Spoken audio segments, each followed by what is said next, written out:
Az egész ország tudja azt a mondókát, hogy az ibafai papnak fapipája van, ezért az ibafai papipipa papifapipa.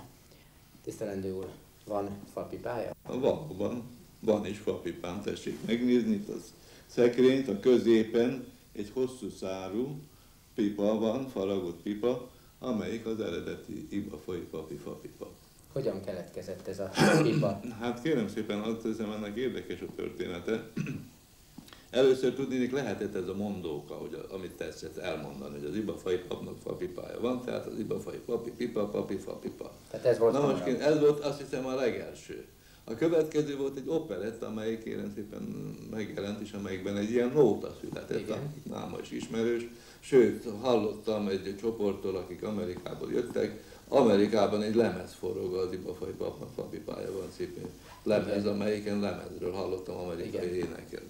Tehát kérem szépen ez közismert, és hát országszerte is közismert ez a nóta, ez abban jelent meg. Na már most kérem szépen ez aztán híressé tette Ibafát, meg az ibafai papot is természetesen, de nem volt az ibafai papnak fapipája.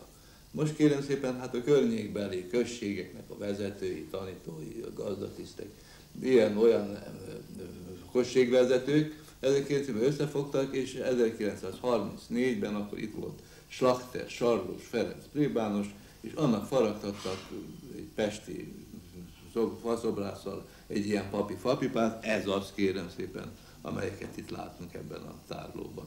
Ez a gyűjtemény, ahol most vagyunk, ez az ibafai plébánia épületében van. Ez az ibafai plébánia tulajdona. Tulajdona, és annak az épületében igen, van, és annak az épületében van, és annak...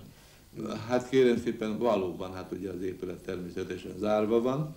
Na most ugye itt, hát most talán arra kíváncsi, hogy hogyan lehet megtekinteni, hogyan lehet bejönni ide. Hát úgy, hogy itt a harangozó néni, aki van, az ki tudja nyitni ezt a plébániát, és ki tudja nyitni ezt a kis helyiséget, amelyikben ugye a pipák, meg hát ugye ilyen pipa történeti dolgok vannak, ki tudja nyitni, vagy pedig alkalomattán, vagy pedig ha nagyobb csoportok jönnek, én magam is átjövök, és aztán így megpróbálok ugye egy kis tárlatvezetést tartani.